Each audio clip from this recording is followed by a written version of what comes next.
Kia ora and g'day from Australia. Sorry I'm not able to be there in person, but hopefully this is going to be as good, and it really will be able to showcase how technology can work with disability. I'm really excited to be part of the Disability and Tertiary Education Conference, and I think something like this, gathering so many people from across New Zealand and actually across the world, is, I guess, the way that we need to be looking at inclusion and awareness and creating communities that really value inclusion. And I know that's what these next few days are all about.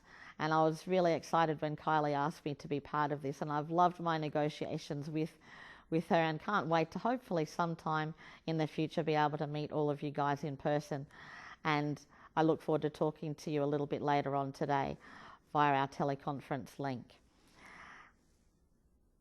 It's really exciting too that technology can break down those barriers, because I think that we need to think sometimes about the tyranny of distance, particularly within rural and remote areas like we have here in Australia, and we're starting to use more and more the technologies of the internet and satellite.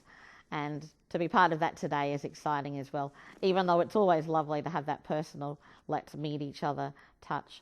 But I guess when you're taking some of the drugs that I'm taking at the moment, it's probably good to be close to home base. But everything's going really well with that as well. So if anyone's asking about that, my new drugs are going well too.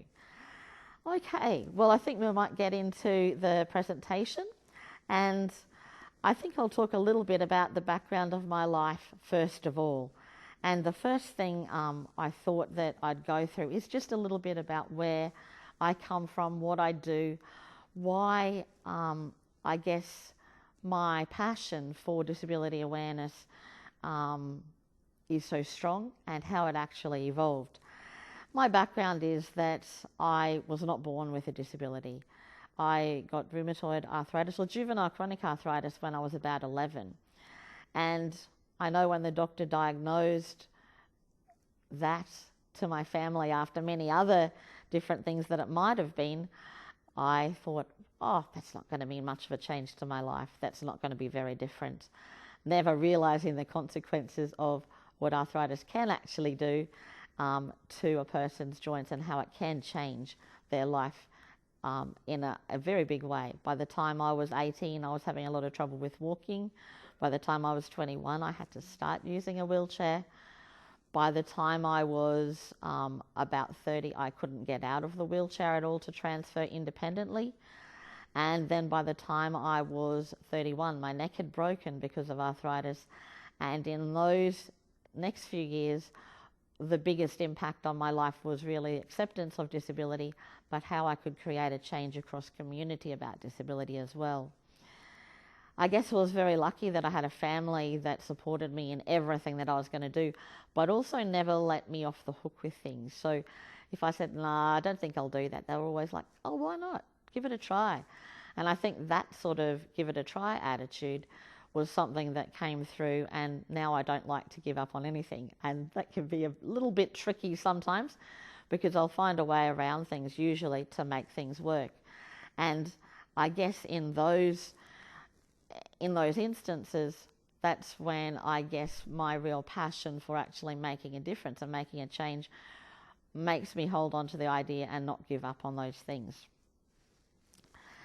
I guess I went through school and finished school and then went to uni, and I went to uni here at the University of Southern Queensland, where I'm filming this from today. And I wasn't sure what I really wanted to do, and so I did a Bachelor of Arts in English Language and Literature and History. And from there, I still really wanted to work in early childhood. And that was my dream. But because of my level of disability and how my body was changing, I had to start to accept that there were some things that were going to be different about what I was doing. And instead of going and then doing an early childhood teaching degree, I decided to do a graduate diploma of tertiary education. And in doing that, I also wove a lot of early childhood subjects into it, so I could actually teach within that area. And I started teaching part-time in the Faculty of Education in early childhood and absolutely loved it. And I thought, this is what I want to do, and I want to do it forever. However, I guess the more that I worked in that area, I then started to work across the Aboriginal and Torres Strait Islander unit and work across many other education units, as well as art units, as well as many social units and education-based psychology units. So I guess I did a bit of everything, and I thought, hey, I like this even more. So I kept going with my study, and I did a Master of Education, focusing mainly on early childhood again, but also weaving special needs in. Through that time, I think because I was working part-time, I did a lot of work at a university level on what students wanted, what students needed, how we could actually value students who had a disability within the university community, looking at physical access, looking at hidden and emotional access, which I believe are two of the biggest areas that we need to focus on, because physical access is something that's very evident, very visual. We can usually work out a way to be able to do things as long as we have the funding to be able to do it. Whereas the hidden stuff of acceptance and emotional access and feeling included and being a part of a process, knowing people aren't devaluing you or making judgments about what you can do, looking at barriers that are hidden, was some of the real passion areas that I started to work with the liaison officers on disability at USQ itself. And I loved being part of that. I loved the physical access part of making a university totally accessible. And there are a number of people that I worked with here at USQ who were absolutely amazing on physical access. And there is no places within this university that someone in both an electric wheelchair or a manual wheelchair can't access. And I think that's pretty incredible for a university to be able to say. And I'm excited that I was part of that process in putting those things in place. I think too, from an emotional access point of view, I was very, very lucky to be part of this university, which I guess is from a small community and a rural community, but it's quite a big campus, and there's other satellite campuses around, both in Wide Bay and in Springfield as well now. But being part of the Toowoomba campus and having those lecturers that supported me without taking over my life was really important. And I know from the point of view of the people who are here today, we really need to look at who our students are. That's the reason why we're here. That's the reason why we're actually working in tertiary education. The students have to come first, and sometimes it's a struggle for them to actually even accept they have a disability. And I know for me it was. When it came to filling in a form, I remember when I was still doing my Bachelor of Arts, I had to fill in a form that said, do you have a disability? And all you had to do was tick yes or no. And if you ticked yes, you could have help with your exams, you could have help with getting a computer and many, many other different technologies that were available then.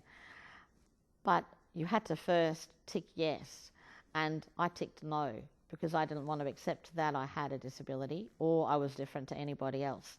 So that's the first thing that you really have to deal with. And it has to be that you still need to support those students who don't want to disclose or don't want to even accept that they have a disability. And it's the subtle ways of putting those things in place that actually made my university experience work and made me, on my life journey, actually accept that I did have a disability and I would have to do things differently, and things, I guess, were going to be a little bit different to what I'd originally thought they were going to be. And I guess one of the real things that made me change my attitudes towards that situation were when I was doing my graduate diploma. And it was my final teaching prac. And I was doing my prac, I was team teaching with the Dean of Arts, and I was being paid to do 3 of his classes a week, and then I did 2 where he actually came and sat in and assessed what he thought of my work and helped focus me on my final career of being a teacher and a university lecturer. And I absolutely loved that. And we did that for 6 months, and he wrote his report on my work, and it was great. I got a high distinction from his point of view. And then I was being assessed by the final assessment with one of the lecturers at the uni. And on that assessment, I thought, yeah, everything's going to be fine. There's no drama at all. At this time, I wasn't in my wheelchair, but I'd actually ordered a wheelchair, and I knew I was going to have to start using one. And I wasn't really excited about it, but it was part of what I knew I was going to have to do. And I remember getting the final report and thinking, oh, I better go and pick that up and just check what my mark is, so I've got my final grade so I can see if I graduate. And I went and picked up the report from my pigeonhole, and I just looked at it, and then I closed it back up and put it back in the pigeonhole and walked away, and thought, no, better go and pick it up. And I opened it up, and it was fail. And it said, you'll never make a teacher, because a teacher does not teach sitting down. A teacher must move around a classroom, etc., etc. And I didn't say anything, but I went home and yelled at my parents and my sisters and cried for a few hours. And then my mum said, well, what are you going to do about it? You know, you really have worked and you are going to be sitting down. You're going to be in a wheelchair. Do you believe that this is true? And I said, no, I don't. And I guess what I have to do is accept that I have a disability and that I am going to have to teach sitting down. And that was the first start. I actually went into my room, wrote a letter, sent it off, and was reassessed, got a high distinction. So it wasn't a huge fight, but it was in my mind and in my head, it was a real part of my journey of moving on. It was acceptance that, yes, I did have a disability and I did have to think about my life in a different way and prove that I could be a teacher sitting down just as well as standing up, or even better. And I think that's one of the things that I do, is that I want to do things even better. So I want to build and weave lots of different things into the work that I do. So I guess that was the start of my real journey into what inclusion meant and how we could actually live a life that was possible. You could do anything that you wanted to, as long as you actually looked at what the big picture was, what possibilities you had, what support systems you needed to put in place. And I guess I was very lucky then that I had lots of really good friends and family that supported me on that whole life journey. So I guess when I finished my graduate diploma, I decided that I wanted to keep focusing on working within early childhood. So I did that and was lucky enough to continue working part-time, not only within the Faculty of Education here, but also within the Aboriginal and Torres Strait Islander unit, and also within a number of schools, and continued to do that for about 2 years while I was doing my Master of Ed degree. And it was just at the very end of when I was doing my Master of Education that I started to notice some real changes in my body. And those things were things like numbness, pins and needles. And I guess I sort of thought there was something going wrong, but I didn't know what, and I didn't want to even think about it. But after a number of different visits to doctors, etc., I found out my neck was broken because of arthritis, and I had to have emergency surgery. And that whole process was something that really did change my life, because the doctors didn't expect that I'd actually survive the operation, first of all. And then when I did, they thought that I wouldn't be able to do a lot, and if I did, I wouldn't have feeling probably from my neck down. However, I got through the operation. I got my feeling back. I've been able to live a life that has been pretty full on since then, because it really made me think about why I was here, why I survived the operation, and how I could actually create a world that was inclusive, with understanding right through from kids to adults and every age in between. And that's really how Discovering Disability and Diversity started. And Discovering Disability and Diversity is our program that Michael Furtado, who I work with every day in schools, in training organisations, in different caring areas, do this awareness program. And it's all about hands-on awareness. And I've got some slides that I'll show you a little bit later, but just a quick summary of it is something like we take a walk in the shoes so we understand where people are coming from. But that's a very simplified look at what it is, because what we're trying to do is not only look at the physical disabilities, but a lot of the hidden disabilities like autism, Asperger's syndrome, intellectual impairment, speech language problems, and a lot of the reading perceptual issues that are hidden, that are there, that students are struggling with, and we often look at the outside of them and we really have no awareness about what they are presenting to the students, what they need, how they feel, the frustrations they feel. And we expose educators to these different experiences, and then we try to look at how we can weave an awareness, and then how we can create a curriculum and a strategy in a classroom or a lecture theatre that actually values and teaches for those needs. And by creating that awareness and creating that teaching process and developing those strategies and practical solutions, we actually have so many amazing changes and so many teaching situations that become positive instead of being a struggle. People open up and will tell their stories. I might talk about my life and some of the struggles that I've had, the acceptance of having to have someone care for me in every level of personal care. And people can look at physical disability and approximate what they think you might be able to do. Whereas with hidden disabilities, there's often a lot of other assumptions made. And especially within schools, when we look at children and we look at their behaviours, we often jump to the conclusions of behaviour management. What can we do? How can we make them conform? When really, if we were inside their head, would we be able to even operate in those situations if we had ASD or Asperger's syndrome? We do all of those levels as well as all the physical disabilities as well.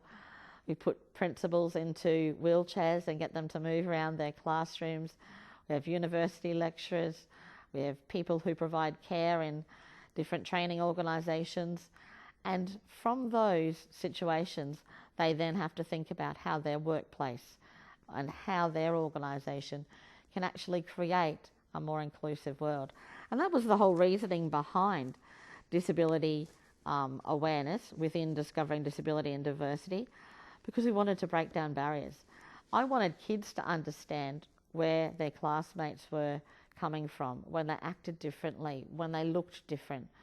And I think maybe I underestimated kids, because I knew when I was younger, I had no awareness of disability until I was living it.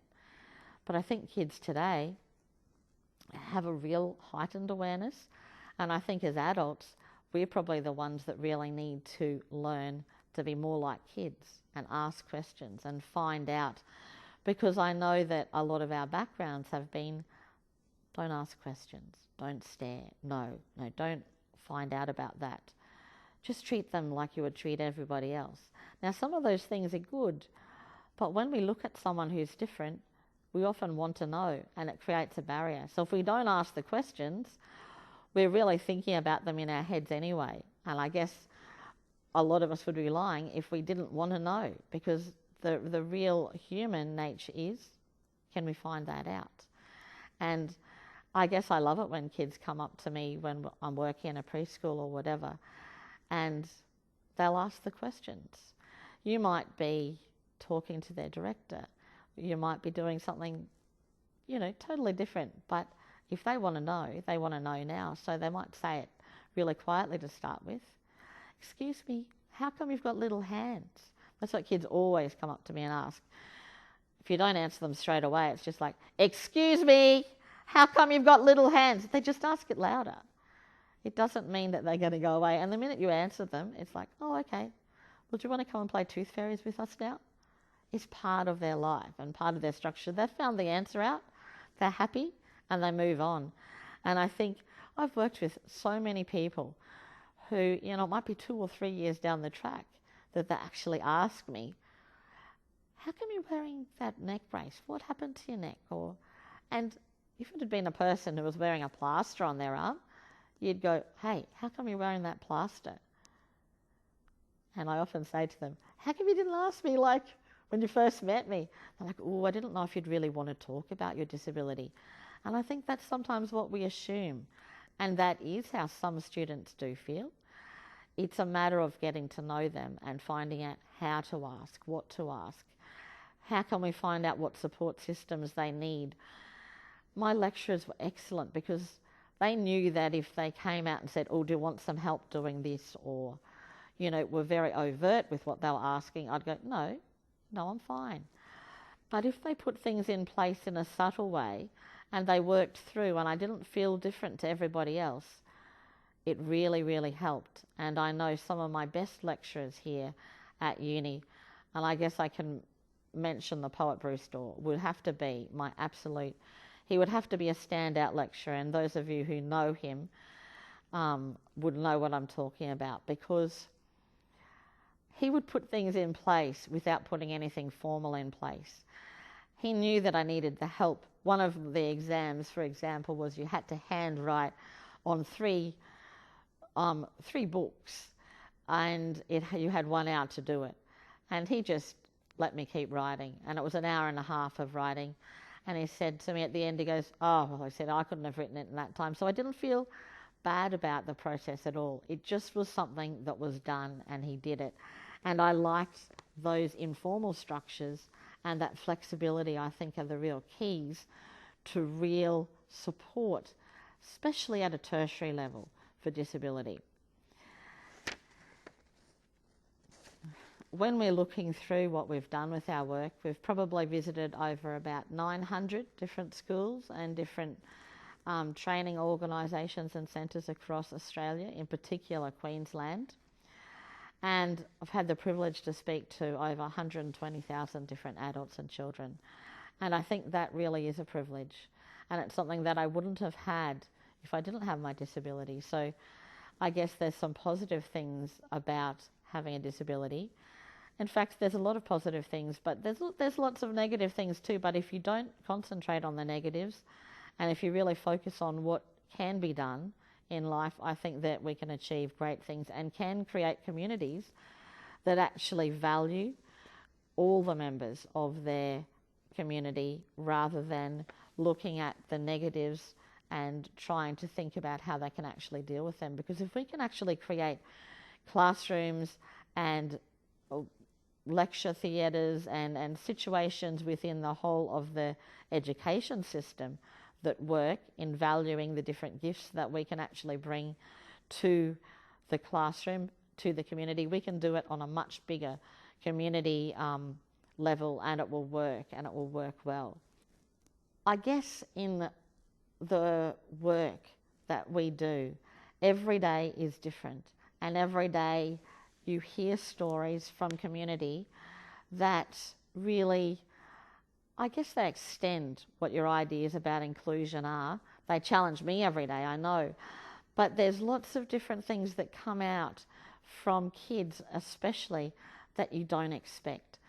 I remember really that whole example of what kids are wanting and what kids want to know from you was sort of summarised. I went to a little school up on the Sunshine Coast, and I remember this little boy, at the very end of our session, he said to me,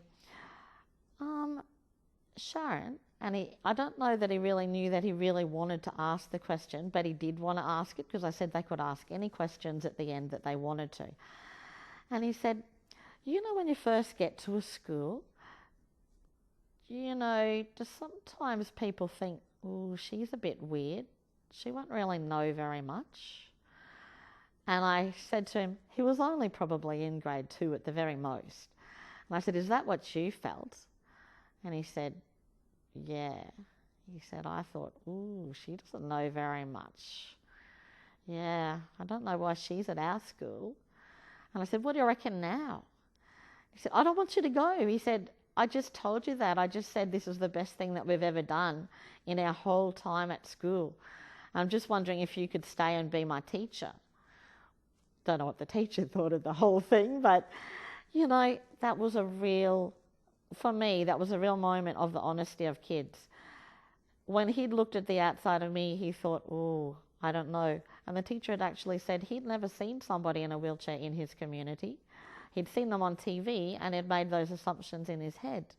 But he didn't really know or had never met anyone in a wheelchair before. And his honesty, I think, was what really is the level that we get to when we're working with kids. But also the way that kids can share with other kids, and I think also challenge adults as well. And I'll just tell you 2 quick stories of both of those things. There was one little boy that we worked with at a school near Hervey Bay in Queensland. And the principal had said to us, well, we've got a little boy in our classroom who has ASD, but I'm not going to single out who he is, and if he identifies himself, that's all right, but he has to do it. So I just talked a little bit about my life and how when I was 11, was diagnosed with something called JCA, juvenile chronic arthritis, and explained what that meant for me and how my life had changed and things like that. And this little boy who was sitting just along from me said, well, I've got something called ASD. And I said, yeah, but what does that mean? And he said, autistic spectrum disorder. Like, as if, what's wrong with you? I said, yeah. I said, but what does that mean? And he said, well, I'm just a little bit queasy. And he just like jumped off his chair and did a run around the like little classroom that we had. And his friends go, but he's really, really smart. Now that little boy knew he was different, and his friends knew he was different. And their whole school had talked quite a bit about autism and difference, etc.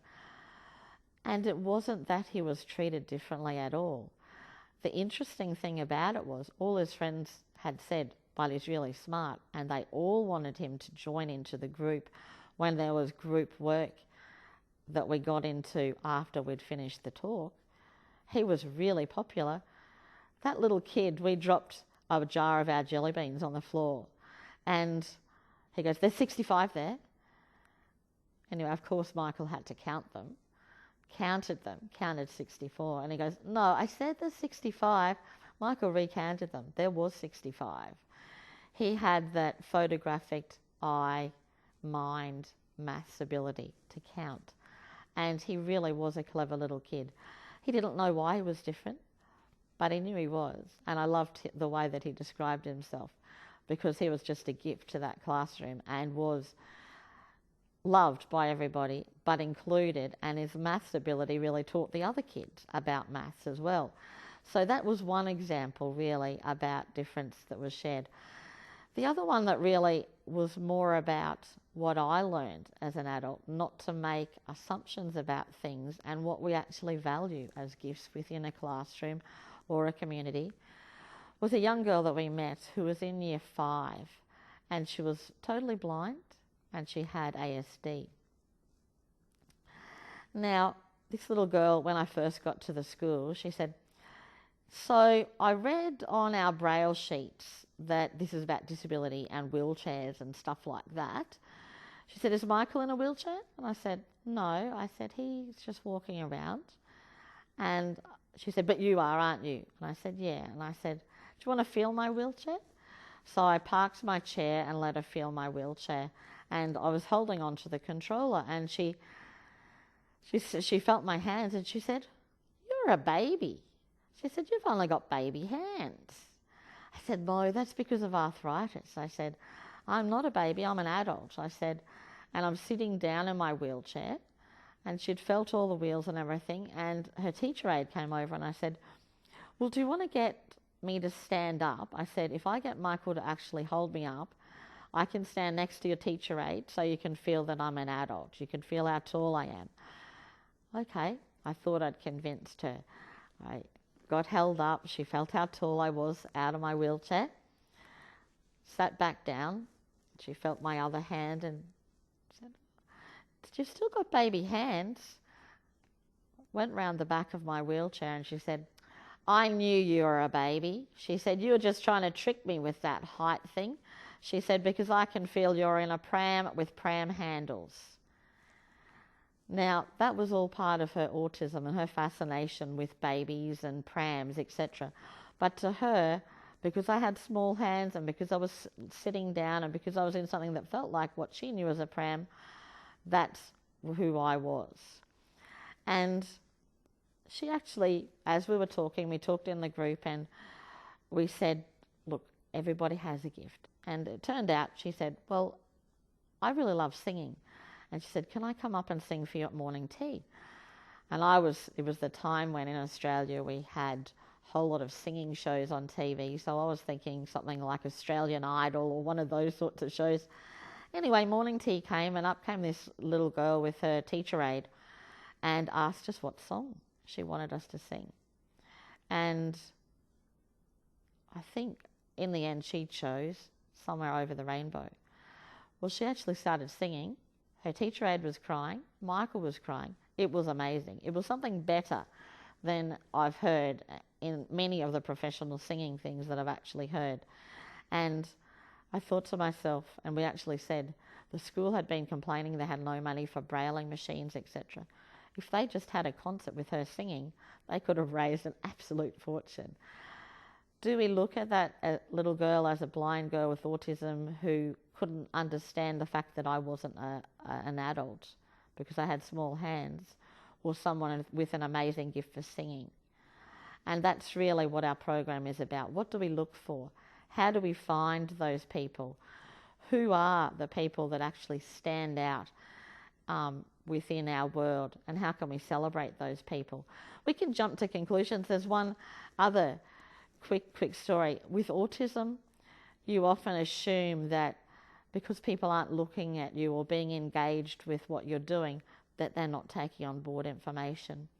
We went to one particular school and a young boy was creating an amazing design with black, white and red Batman cards. Now, I thought he wasn't taking on board anything that we were talking about. I was fascinated by the pattern that he'd made on the floor. He was separated from all the other kids and having his own little space. When we went outside, I said to Michael, just be aware that he probably hasn't taken on board anything that I've actually said, and try and just direct him as to what he needs to do. How wrong was I? I jumped to an absolutely wrong conclusion. I listened to him talking to his friends. No, Sharon said you do it this way. No, you don't put your dominant hand to use that. He was retelling everything word for word. He had taken everything in because he'd been allowed to be his own person. He could sit away from the group. He'd distracted himself from the fact that there was lots of things happening in his head with his autism. So he was able to concentrate and work and still do all the things. So we can jump to conclusions on what we think we see, but it's really about, let's really understand who we're working with. Let's find out who the real people are. Let's work with our students with their real needs, and let's listen to the real stories, because the only person who can tell you what they need are those individuals that you're working with. The students are the most important people within that whole process, and without them, we're not there either. And without their stories and without their lives and without their gifts, then our world would be a much greyer place. And I guess that's the exciting thing that I get to do every day, is meet new people, find out more about them, and by weaving the stories together, we can create, I guess, a situation that values not only an inclusive world, but really is an exciting community that actually works. Now, I thought you might like to have a bit of a look at the background of my life, and then some of the changes, and then some of the work that we're doing before I conclude the presentation today. So what we'll do now is just have a look at probably about a 10-minute PowerPoint of my life, how my life started, and then some of the changes that happened, and then some of the work that Michael and I do both with children and with adults every day.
Okay, well, I hope you enjoyed that overview, and it will just give you a little bit of a background, because I think often people assume that because someone's in a wheelchair and have high-level disability, that they've lived all their life like that.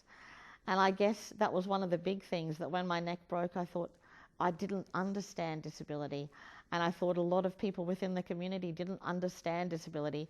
And I wanted to get almost inside and to that point to share that with people, so they could then, through that experience, really create a change in the way that they reacted to disability and create communities that valued. And that was really the background behind it. And that actually is what my doctoral work is looking at the experiential awareness, how we can actually take that and create something that through experience we can create change, through storytelling, through the epistemic voice, through understanding, and through valuing, we can create communities that really do have a belief of inclusion. Not just words, not just mouthing the words, but actually living them on a deeper level. And I found out some really exciting things, and hopefully if I get a bit of time to actually write up my doctoral work, it'll be good, because the thing is, I just keep taking more and more bookings because I just enjoy the actual working with people. And I've got so many real life experiences that have been shared with me, and I've had the privilege to be able to be part of, that I think sometimes even trying to write them down, I don't know if I'm doing enough justice to the actual value of what people have shared with me. So I really am trying within that work to write down the real stories and document all of those sorts of things that have been shared with me. So that's what I'm working on at the moment, as well as continuing our workshops across Australia as well. Looking at what our actual beliefs are within not only our program Discovering Disability and Diversity, but personally and living each day, is that every person has a gift. And I think life is so much about being real and telling people the real truth. All people should have equal chances to participate in life. And I guess one of the real keys with our program is we should not look at disability as a deficit model. Look at the positives, look at the gifts that you can bring in, and live life to the full and celebrate every day. I guess with the next point about being different and not deficient, it really comes back to that story I was talking about that girl that we met, who really was an amazing classical singer. Do we see her as a blind, disabled girl, or do we see her gift of singing and the absolute ability that she had to go wherever she wanted just by singing? We need to raise the bar and expect the best. Often I think with disability, we think we can dumb it down, or we can put those kids in a different class, or because they have a disability, they won't go so far. I see so many kids with disability that we need to extend. The kids that I've met, often with autism or Asperger's syndrome, that their challenge is to trick the maths or the science teacher and make something really difficult for them on that day. It's really quite amazing, the abilities that they have and how we can build them in to actually extend them in all their other areas that they need to be extended in, and actually create a learning situation that they love as well as everybody else loves. And so they'll be able to fit into society and be part of society and love and be able to look back on their education from a positive point of view, rather than thinking that they were different and they didn't fit in. We need a pastoral attitude with the work that we're doing. We need equity, so we need to understand that disabled learners are capable of being treated as exceptional and excellent. So challenge what we think and what we believe. And we need to really build capability and often change the perceptions of what people think when they look at the outside of people. Sometimes kids will say, "Can you write?" And they'll ask me straight out. Sometimes adults don't know how to ask that. I love going through a checkout and putting a whole lot of stuff on my Visa card and then just handing the card over. This is a bit mean, really. And then the checkout operator just looks at you. I'm like, "Are you able to sign?" And you just say no. Oh, they don't know what to do then. Oh, what are we going to do then? And then I just say, "Hey, pass over the pen, I can." And it's just, sometimes people don't know how to ask those questions. You just ask them, and that's the reality of it. Sometimes people wouldn't be able to sign, but they usually have things in place they'll be able to at least put a code in or something. There are things and there are answers and there are strategies. Sometimes we've just got to challenge people to think about them too. And sometimes by using humour, it can be funny as well, because it's not about taking over somebody's life. I know one funny experience I had in a park here in Toowoomba. I was going along, it was about dusk for our Carnival of Flowers here in Toowoomba. And Michael was with a group of his friends, and my family were in the park too. And I was sort of just wandering around looking at the beds of flowers between both of the different groups of people that I was with. And I was wheeling around and I felt this person behind me. Well, I started to wheel a little bit faster because I thought, well, this is a bit weird. Well, then the footsteps got faster. I got faster, the footsteps were faster. And then suddenly this person just darted around in front of me, lifted up my foot onto the foot plate of my wheelchair and put it up on the foot plate and said, "Now, does that feel better, dear?" Well, when my heart stopped beating and I sort of calmed down a little bit, I said, "Oh, it's all right." Now, she didn't know that I wasn't a quadriplegic or a paraplegic and could put my feet back up. But I often hang my foot down because I actually fell on my knee about 5 years ago, and it's more comfortable if I have it hanging off the foot plate. But she thought my foot had slipped off, and so she was doing her best to chase after me and put my foot back on. And when I said, "Oh, I could put it back up myself," she was like, "Oh, I'm so sorry. Oh, I'm really embarrassed." And I said, "No, don't be. Because if a person was a quadriplegic, they would really, really appreciate the fact that you'd done that." But what she could have done was, instead of having to run all that way, maybe she could have just quickly come to me and just said, "Excuse me, dear, would you like me to help you put your foot back up?" It's asking the questions, helping people work through those things. Sometimes people might say no. Don't feel bad if they say no. It's about not taking over their lives. It's about being supportive. It's about being flexible and all those sorts of things. The keys to create real change are education. I mean, that's why we're here today. It's a tertiary education conference. You guys are at the forefront of helping students with disabilities and all students across campuses be part of community. Education is the key, I think, on all levels. Flexibility.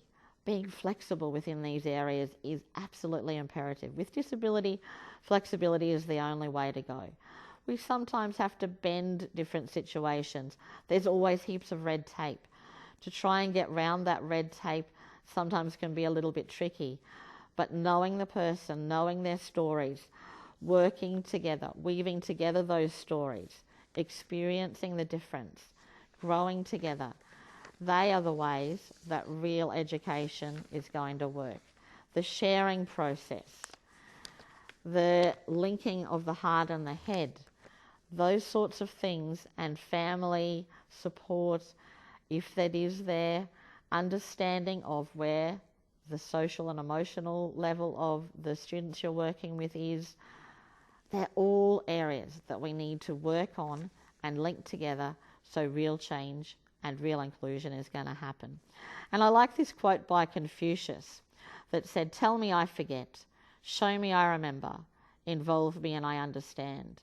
And I think that summarises really well the process of active awareness and experience that we work on. And I thought this also really sums up what we need to look at. The next slide with Abilities and achievements of all individuals need to be the focus. As fellow human beings, it is our job to help each person reach their full potential physically, emotionally, spiritually, and developmentally in a changing industry and a changing world. And we need to see beyond the disability. We need to look at the abilities of all, not the disability. And we need to work together to make it happen. And you guys, I know, are working together to make it happen today. And this is the only way we'll create a world that celebrates diversity and values real inclusion. Thank you guys very much for inviting me to be part of your conference today. I love the fact that I was able to do it via technology. I just wish I could have been part of your Wild West night last night. I would have had a really good costume too. But hey, maybe next year. Thank you everybody, and remember, any questions you want to ask, I'll be available to answer them. Bye.